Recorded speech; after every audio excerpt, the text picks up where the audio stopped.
Selamat datang kembali lagi bersama Rekren. Mari kita bahas market ya.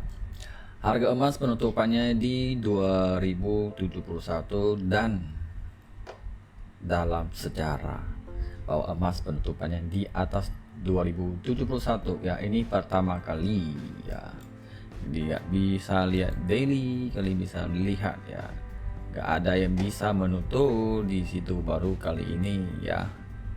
Kebanyakan mereka tutup agak rendah, ada yang 50, juga ada yang sampai 50 aja ya kan, ada sampai 64. Jadi ini yang tertinggi penutupannya ya.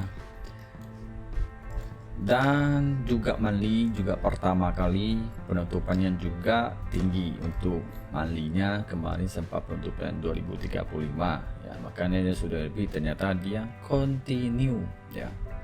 Dalam 3 kali dia retest high, kita bisa lihat setelah dia hit, dia penutupan candlenya merah, selanjutnya juga merah, ini juga merah ya. Oke, penutupannya candle Manli ya. Ini hijau, ini merah, ini hijau, ini merah, ini hijau merah. Jadi ini kemarin juga merah ya. Dan ini hijau ya. Tapi ini masih belum hitung hijau atau merah karena masih running ya. Kalau kita mau ikut sejarah sebelumnya bahwa kemungkinan besar ini bisa merah ya. Ini hijau karena didorong ke atas dulu ya. Nanti dalam satu bulan ini penutupannya apakah dia mau merah atau hijau. Kalau dia merah berarti dia ikut ini ya, karena ini tutupnya udah breakout. Habis itu dia masih kekuatan baik, dia uji ke atas dulu. Oke, sering waktu kalau diuji ternyata gak bisa di jebol-jebol atau nggak bisa makin tinggi, ada posisi turun dan penutupannya akan merah seperti begini. Nah, situ saya waktu dia akan selanjutnya merah juga ya. Jadi ini bisa kalian lihat ya ya, di 1, 2, 3 kali merah dan juga ini juga pertama kali ya. Tapi selanjutnya perlu perhatikan ya, apakah kalian merah hijau, tapi masih lama. Oke, habis itu bahas kembali lagi ke H1. Agak mas sebelumnya dia sempat breakout ya, masih dalam pola trennya naik lagi, breakout. Tapi sempat dia breakout, habis selanjutnya malah masuk kembali dan retest demand di sini. Di sana ada demand ya, sempat dia di 1, 2, 3, 4 kali.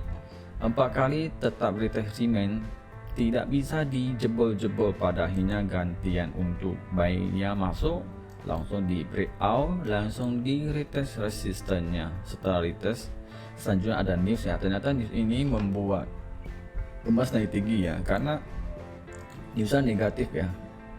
Kemarin newsnya negatif ya, karena ini 49 dia hasilnya. Mana ya? Nah, mana ya nih? 46, makin rendah ya, 46. Jadi setelah itu harganya naik tinggi, habis itu tambah lagi si Jerome Powell juga shop. Jadi ini membuat emas makin tinggi ya, karena ikut momentumnya naik ya, ikut aja ya. Ini kalau mau saya harus tunggu momentum saya baru bisa ya, karena selama ini belum ada saya bahas momentum saya, karena memang belum ada tanda-tanda momentum share ya, karena seller belum mau masuk, jadi kita gak bisa masuk seller ya. Nah, oke, sampai sekarang masih momentum buy ya. Tadi harga udah sangat tinggi, udah bisa dibilang udah sangat overbought ya, tapi selama dia belum penutupan momentum sell ya, setnya masih agak bahaya. Cuma ya mindset short aja, scalping masih oke. Oke, untuk selanjutnya minyak. Oke. Minyak setelah ketemuan OPEC mereka masih potong pasukan, cuman angkanya tidak terlalu gimana menurut pasar ya. Mereka menganggap itu masih rendah karena stok minyak di Amerika masih banyak, jadi masih bisa ya, sesuai permintaan. Jadi di sini minyak drop ya. Tapi setelah dia breakout, ini dia sudah breakout trendline ya. Ini untuk naik selanjutnya udah dipatahkan, ya udah di break. Cuma ini masih ada satu trendline hitam ya, masih menjaga. Ini adalah trendline daily atau weekly yang masih bertahan. Weekly di sini. Ya. Weekly masih bertahan. Jadi masih belum break.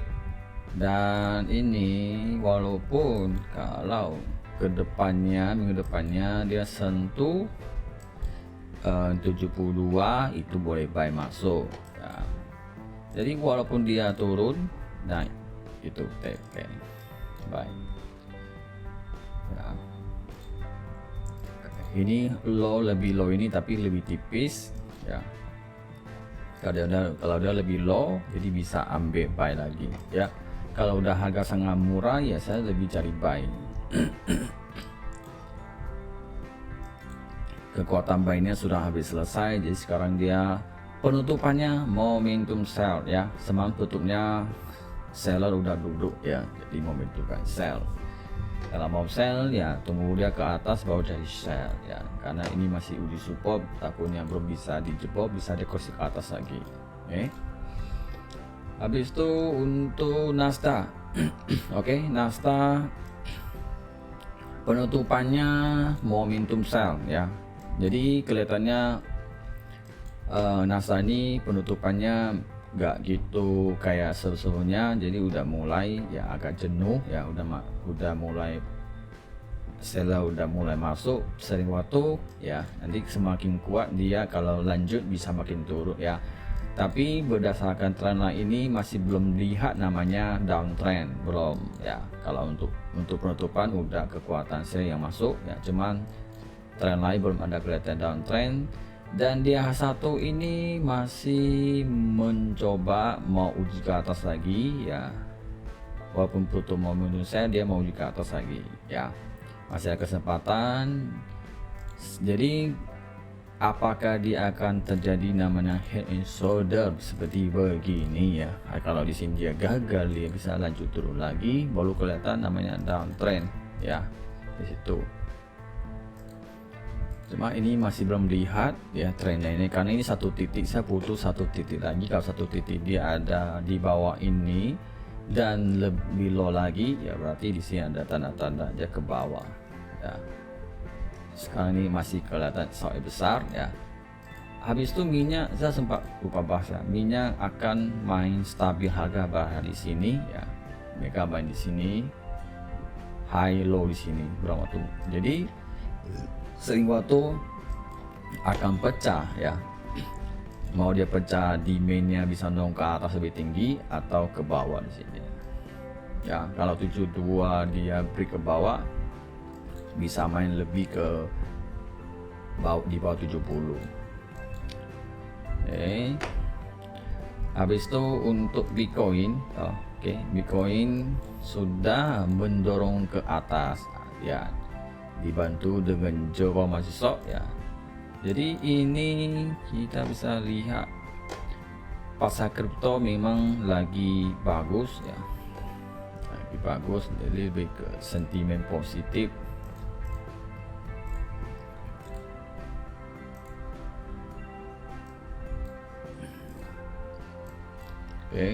Jadi ini pas kebetulan kalau saya dia bisa naik ke sini, ada potensi ambil sell untuk sell scalping gitu aja, ambil tipis gitu ya.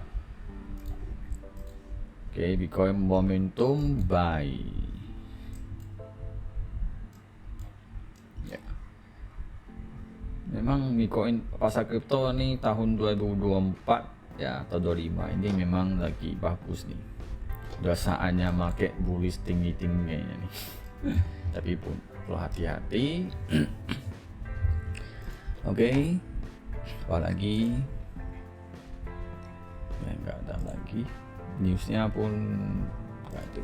Semoga bermanfaat dan bye.